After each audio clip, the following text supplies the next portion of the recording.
Okay, we back for this Wu-Tang mini-series, episode 3.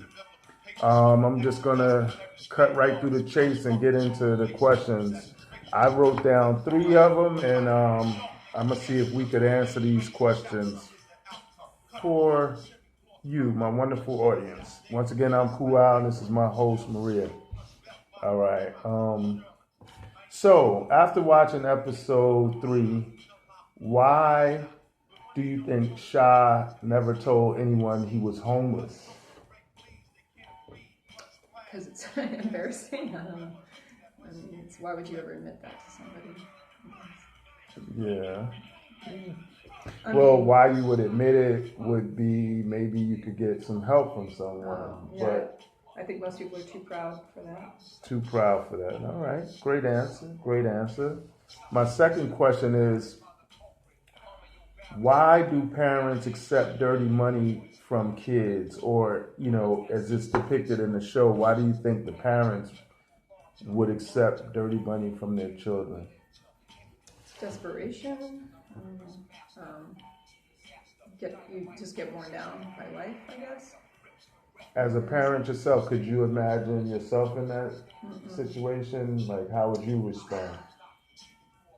I mean, I really haven't. I mean, I would have a hard time putting myself in those shoes because I've never been in that position before, so. You're so far removed. Yeah, but I mean, I can look at that situation and think they're just trying to feed their family. I mean, I wouldn't do it, but then again, I don't have to, so, You wouldn't accept it. You would demand your kid stop what they're doing, go to school. Yeah, I want them to get a job. Yeah. Exactly. It's exactly what I want them to do. But I mean, I can see how that's not always my reality is not their reality. Yeah. My last question is also about Shy, aka Raekwon. Oh, I always wanted to tell you guys this. The reason why they call Raekwon Shy in the show is because his name is Shala Raekwon. So I think they call him Shy for short. Anyway, for those who didn't know. So back to Shy. Why does Shy seem so conflicted? Like, he shows up at the funeral of Ja's son, and then it seems like, he's mingling with Dennis and Dennis's friends. And then him and Power are starting to, like, see things a little bit differently. Like, it's messed up what happened to Ja's son. Like, why do you think Shah, like, it took him a while to try to burn down the building. Like, so it seems like Shah is really having some internal struggles. Why do you think that is? I didn't catch that in there for whatever reason, so maybe he doesn't want to be a bad person. I don't. I think he's trying to figure out his allegiance to Bobby, and he's trying to balance that with his allegiance to Power, and also morality. Like, so he's trying to find his way. You know what I mean? And it's a tough struggle. So here's I think you have 3 questions for me. So. I guess the first question was about the intro with the video games. I didn't quite understand the intro, that whole sequence of the video game thing. Like, yeah, I think that was showing foreshadow, and it was just a convention, and it's saying, like, you got 2 ways to play the game of life: the right way and the wrong way. And I guess selling drugs, robbing people, leads to an ultimate end with your life, being destroyed. So you lose. But if you play the game the right way, you invest your time and energy into your talent, your creativity, and you stay on the path of positivity, and you win the game. I think it was a convention in Foreshadow. Okay, next question. I don't know the names, but why did the funeral food get donated by the family who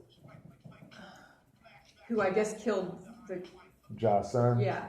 I mean, I think I know the answer to this now, but Yeah, well, first of all, the people who allegedly killed Jason wore masks, so they didn't want to be identified. And I guess in order to have an alibi, they would provide food and be very concerned and, sorry this young man died, because they don't want to implicate themselves as having anything to do with it. So why not provide food? Like, we were there in support, and why would we do that to someone who we wanted to have killed? Yeah, makes sense. So, yeah. You have another question? What was my last question? No, okay. Backing up. Yeah, there was one more question. Take your time. Oh, it was the competition at the end. The Rakim. I think it was a competition. Well, right? there was a performance where was, Rakim performed, but after the performance, there was a rap battle. Yeah. Yeah. So I'm just it seems to me that it was pretty obvious that they weren't going to get chosen, but that's what I was thinking. Why would because it would feel like they're going to just choose their friends, or they're going to just it's not really going to be a matter of who's better. It's going to be a lot of people didn't know that those contestants that didn't sign up was even going to show up. Mm-hmm. But obviously when they did, and they just jumped on the stage and performed without having to sign up, it kind of became obvious at that point it was rigged, but the battle was already underway. And do you pull out?